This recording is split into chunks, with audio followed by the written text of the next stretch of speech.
Wah, bakalan seru banget karena Marsha kali ini yang bakal kena karmanya oleh Aditya. Yap.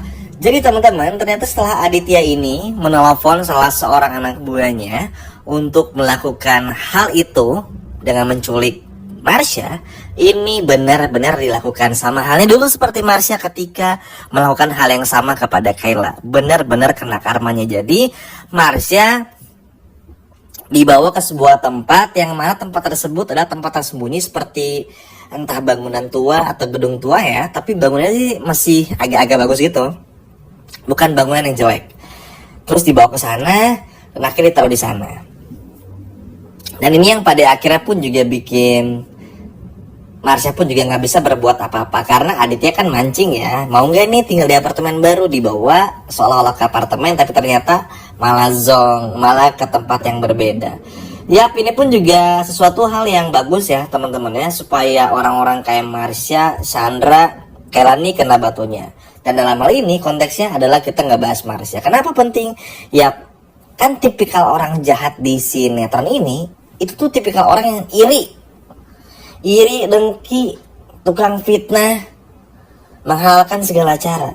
Coba lihat kesamaan Kayla, kesamaan Sandra, dan juga Marsha. Sama teman-teman, sama-sama rela ngelakuin apa aja pakai cara yang nggak baik untuk bisa dapetin apa yang mereka mau gitu loh. Ya Aditya pun juga termasuk, cuman ya Mimin nggak masukin Aditya ke kategori orang jahat karena kalau Aditya mah bapak-bapak nakal aja gitu. Nah, si Marsha ini tentu gak menyangka dong, karena pada akhirnya akan mengalami hal yang tidak pernah ia bayangkan sebelumnya. Jadi ya ini tuh kayak karmanya dulu aja kepada Kayla.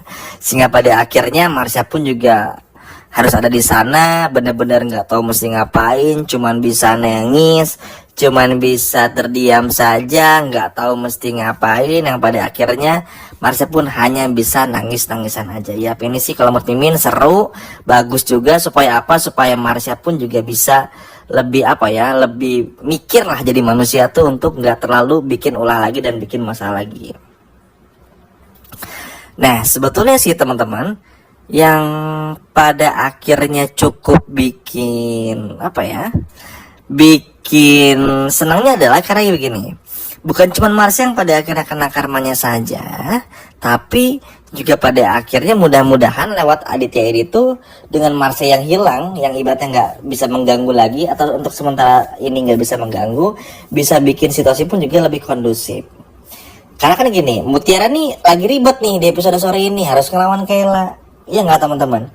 Belum lagi harus ngadepin dekan, ngadepin orang di universitinya, di kampus. Karena kan Mutiara dituduh napi, belum lagi Kayla yang nyebelin dan lain sebagainya, macamnya ribet kan. Jadi mudah-mudahan sih dengan adanya Aditya dan juga Marsha ini permasalahannya bisa digeser satu persatu.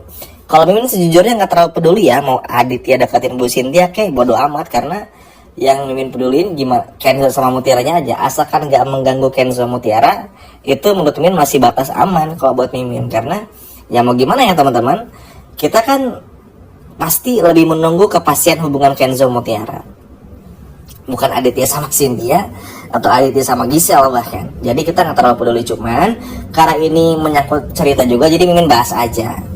Karena yang terpenting setelah ini pun juga tentu Aditya yang nggak akan pernah berubah, akan tetap deketin Bu Cynthia, terus minta Rianti. Bahkan jujur ya agak sedih sebetulnya, maksudnya Rianti harusnya bisa ngerem juga, jangan hanya karena uang sampai pada akhirnya merelakan pernikahannya, merelakan hatinya ngelihat Aditya yang deketin si Cynthia. Ini kan gak lucu sebetulnya, bukan contoh yang baik. Nanti pun juga Aditya bakal kena karmanya sih, jadi kita tinggal tunggu aja. Nah nggak sampai di situ saja, pada akhirnya pun juga ketika Marsha tersadar, Marsha akhirnya sadar berada di sebuah tempat. Ya, Marsha pun juga pada akhirnya betul-betul gak menyangka, betul-betul gak tahu mesti ngapain, karena melihat bagaimana pada akhirnya justru Marsha harus berakhir seperti ini. Ya Marsha tahu teman-teman kalau ini pasti ulahnya Aditya, karena Aditya kan udah mengiming-imingi buat dapetin apartemen dan lain sebagainya macamnya. Jadi ngelihat Marsha yang pada akhirnya berada di tempat itu, maka ya udah jelas ini pasti perbuatannya Aditya. Marsha udah bisa ngebaca lah hal kayak begini ya. Kalau Marsha mah kan sama aja sih kayak Sandra, orang jahat yang pintar tapi malah jadi orang jahat itu ibaratnya. Terus apa yang Marsha dapetin ya? Marsha nggak bisa berbuat apa-apa teman-teman. Bener-bener pure kesepian sendiri. Sama aja kayak kita ngeliat Kayla kehausan, kelaparan dan lain sebagainya macamnya. Cuman mungkin yang paling dikhawatirin tuh nanti bakal bikin gaduh si Marsha ini, karena Marsha ini cukup pintar. Takutnya Marsha keluar dari sana dengan cepat, terus akhirnya ngebongkar semua kebusukan Aditya. Karena kalau Aditya nggak bisa bener-bener beresin Marsha, maka justru nanti semuanya bakal berbalik kepada Aditya. Kehilangan Rianti udah pasti, kehilangan Kenzo udah pasti, juga Aurel. Teman-teman, 3 orang atau mungkin 3 orang dalam kehidupannya. Mungkin ya kalau bagi Aditya kan yang berharganya Kenzo sama Aurel cuma 2 orang aja kan.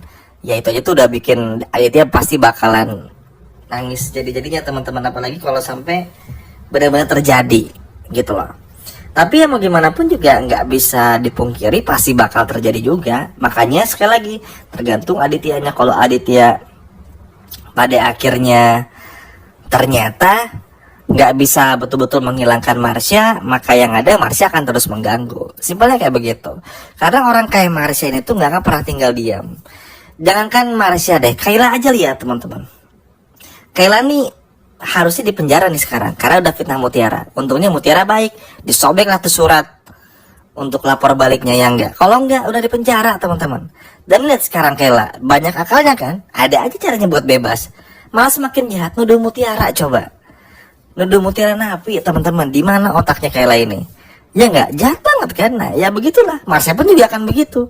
Makanya nanti nggak heran kalau ke depannya nih, entah cepat atau lambat, entah minggu ini atau minggu depan, teman-teman bakal ngeliat Aditya yang mungkin akan semakin kesulitan dapat rasa percaya dari Kenzo dan kepercayaan dari Aurel. Ya mau gimana? Gimana mau dapat kepercayaan kalau Adityanya pun juga seperti itu. Intinya sih ya kita tunggu saja apa yang bakal terjadi. Kita lihat apa yang bisa dilakukan, apa yang bisa apa yang bisa kita cermati juga. Dan mudah-mudahan sih ya Marsha ini pun juga kalaupun bikin masalah kena batunya, Aditya pun juga sama. Karena sejujurnya Mimin nggak akan belain Marsha, nggak akan belain Aditya juga, karena mereka berdua sama-sama salah. Yang satu manfaatin situasi, yang satu manfaatin istrinya gitu lah ibaratnya. Dan tukang bohong lah Aditya ini. Jadi mudah-mudahan aja sih dengan begini pun juga Marsha nggak bisa terlalu jahat lagi aja, meredam. Walaupun sebetulnya harapannya Marsha ini bisa bebas dan akhirnya ngebongkar semua kebusukan Aditya. Kenapa? Karena tentu aja ya ini yang bisa bikin nanti semuanya tuh bakal semakin seru. Kebayangkan Kenzo Aurel bakal pergi dari rumah, nanti bakal tinggal bareng sama Mutiara. Lebih sosit dong Zora, Kenzo, Mutiara. Tapi apapun itu kita tunggu aja, kita lihat gebrakannya apa. Apakah Marsha berhasil kabur atau enggak, kita tunggu saja di episode sore ini.